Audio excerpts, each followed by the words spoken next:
Le doy la bienvenida a Gustavo Tarre Briceño, embajador de Juan Guaidó en la OEA. ¿Cómo está? Buenas noches, gracias por estar aquí. Buenas noches, Fernando. Muchas gracias por tenerme como invitado.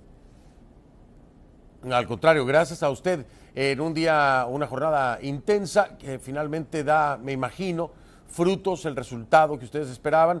Este órgano de consulta, cuéntame un poco de qué es lo que sigue con el órgano de consulta y de cuánto tiempo podríamos estar hablando, señor Tarre, por favor.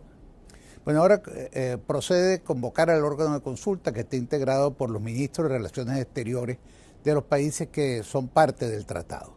Esa reunión debe hacerse en un plazo de unas 2 semanas y yo creo que hay que invertir un poco en la secuencia de los acontecimientos.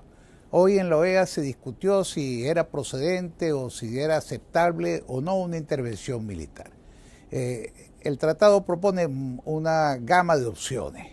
Y yo creo que lo primero que hay que tener es una visión compartida de la magnitud de la crisis.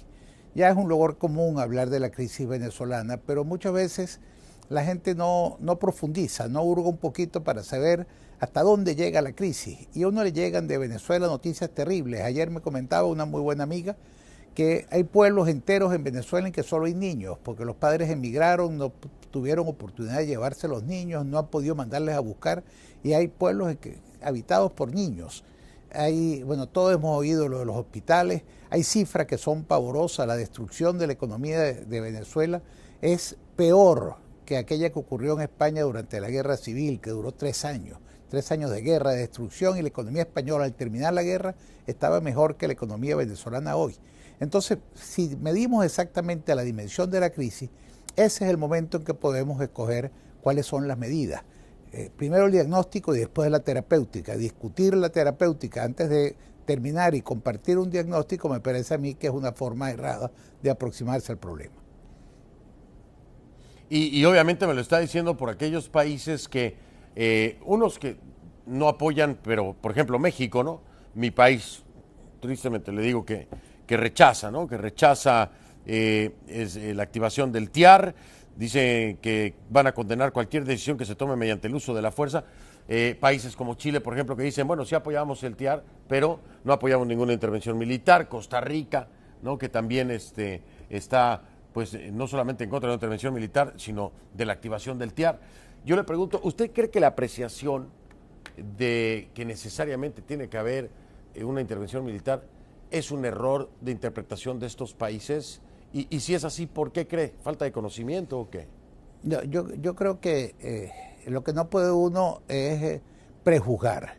El remedio viene después del diagnóstico. Si nos ponemos de acuerdo en la magnitud de la crisis y en la inefectividad de los muchos medios que se han utilizado hasta ahora, porque mucha gente, y con toda razón, dice, Fernando, hay que ir al diálogo, hay que conversar, la solución pacífica es la solución más adecuada, y claro que lo es.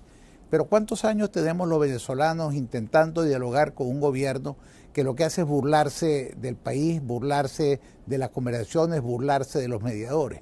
Aunque en Barbados están todavía intentando conversar, el gobierno se para de la mesa, una vez dice que es por las sanciones de Trump, otra vez inventa otro pretexto, dicen que Guaidó le ha entregado parte del territorio nacional a Guyana. Es decir, son argumentos tan baladíes, tan necios, tan superficiales, que lo que ponen en evidencia es que por parte del gobierno no hay ninguna intención de llegar a una solución negociada. Entonces, si la solución negociada está cerrada, si el gobierno se niega a utilizar la vía electoral, ¿cuáles son las vías que quedan? Bueno, queda la vía que la Fuerza Armada venezolana abra los ojos, tome conciencia y cumpla con el deber, con el juramento de cumplir la Constitución. ¿Y qué pasa si ello no ocurre? Entonces, estas son las preguntas que hay que hacerse y no unos prejuicios como el prejuicio mexicano de condenar cualquier cosa que se resuelve, o el prejuicio de otros países que han dicho nos negamos a cualquier solución de fuerza. A mí me llama la atención que Panamá, por ejemplo, haya asumido esa posición, cuando todo el mundo sabe cómo salió Noriega. Es decir, si no hubiese habido una intervención, quién sabe cómo fuera, cuál fuera la situación de Panamá hoy. Entonces, mi petición a los países signatarios del tratado es: vamos a sentarnos, vamos a conversar, vamos a discutir, propongan opciones que no sean la repetición del bla, bla, bla y del diálogo, y estamos abiertos a cualquier solución que produzca la salida de Maduro. Ese es el objetivo fundamental, porque esta es una causa que tiene un origen, un nombre y un apellido, y además un régimen que está en el origen de toda la tragedia que vive Venezuela. Nos ponemos de acuerdo en el cómo y que Maduro salga. Ese es el objetivo. Señor Tarre, me ha dejado con el ojo cuadrado y sin ideas en la cabeza, ¿sabe? Porque ha hablado tan claro, ha hablado usted tan claro, que no tengo mucho más que agregar en ese sentido, ¿no? Esa comparación que hace usted de Panamá y Noriega es brutal, es aplastante. La historia lo dice, usted lo ha recalcado y lo recuerda y lo refresca. Sí, es muy contradictorio, es muy irónico.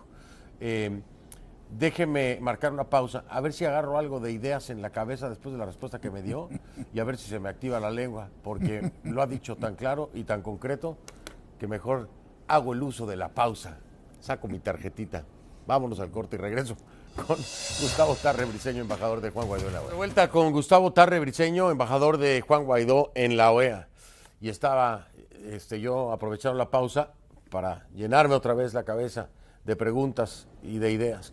Oiga, le quiero preguntar, señor Tarre, en el TIAR, la gente escucha el TIAR y piensa intervención militar. Necesariamente se activa el TIAR, es para y va a ser para una intervención militar.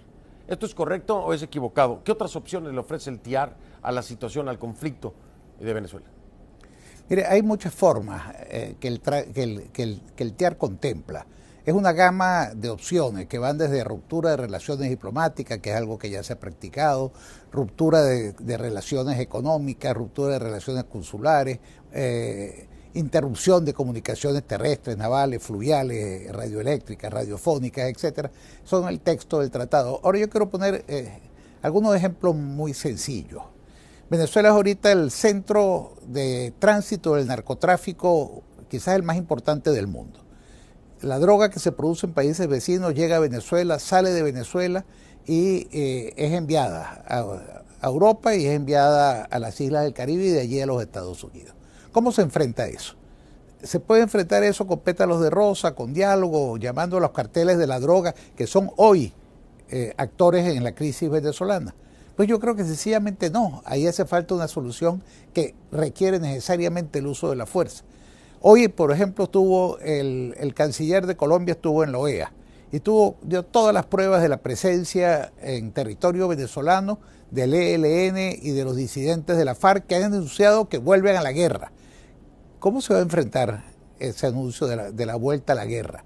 Es decir, vuelven con fusiles, vuelven con minas, vuelven con cañones, vuelven con armas, vuelven con balas, vuelven con explosivos. ¿Cómo se van a enfrentar? Entonces, negar el uso de la fuerza, a mi modo de ver, de manera como un prejuicio, es un error. Por otro lado, negar otro tipo de soluciones es también un error. Solo va a ir a la intervención militar. No, hay posibilidades económicas que todavía no se han usado. Si todos los países de América Latina, todos los países miembros del TIAR, si los países de la Unión Europea aplicaran las sanciones personales que han aplicado los Estados Unidos y alguno que otro país a los altos personeros del régimen, la cosa sería muy distinta. España está llena de ladrones y de violadores de derechos humanos que se dan la gran vida disfrutando del dinero robado. Poco hace el gobierno español para perseguirlos, para entregarlos a la justicia. Eso no es una acción militar, pero es una acción que es tremendamente efectiva. Nadie roba para los nietos o para los bisnietos. El que se ha robado un dinero, lo que piensa es en disfrutarlo. Entonces son muchas las opciones que hay. Lo que creo yo que hay que ponerle, Fernando, es un poquito de creatividad y sobre todo de voluntad. Es decir, la crisis venezolana ya no está para declaraciones, ya no está para discursos. La crisis venezolana está para tomar decisiones y esa puerta la abre el TIAR y yo no tengo ninguna duda de eso. Y mi trabajo, siguiendo las instrucciones del presidente Juan Guaidó, es explorar todos los caminos y los vamos a explorar. Señor Tarre, gracias por esta entrevista. Gracias por esta entrevista. Normalmente soy muy criticado, ¿no?, por ciertos escenarios que planteo. Y esto todo que acaba usted de decir, yo lo escucho y siento un fresquito, como dicen en Venezuela. Siento un fresquito porque lo mismo he dicho en repetidas ocasiones. Ya bla, bla, bla, el bla, bla, bla, bla, bla, bla ya no sirve de nada. Se han pasado de bla, bla, bla. ¿Está de acuerdo conmigo? Hay que actuar. Ojalá ojalá le digo, señor Tarre, que esto ocurra de verdad. Ojalá cuando se sienten a hablar con los integrantes, los cancilleres del órgano de consulta, ojalá de verdad lo escuchen sin prejuicios. Gracias por lo que está haciendo y gracias por hablar así de bien, señor Tarre, de verdad que me voy a ir a dormir bien tranquilo después de haberlo escuchado esta noche. Mil gracias por esta entrevista. Gracias, Fernando. No, hombre, gracias a usted. Gracias a usted. Gustavo Tarre Briceño, embajador de Juan Guaidó en la OEA.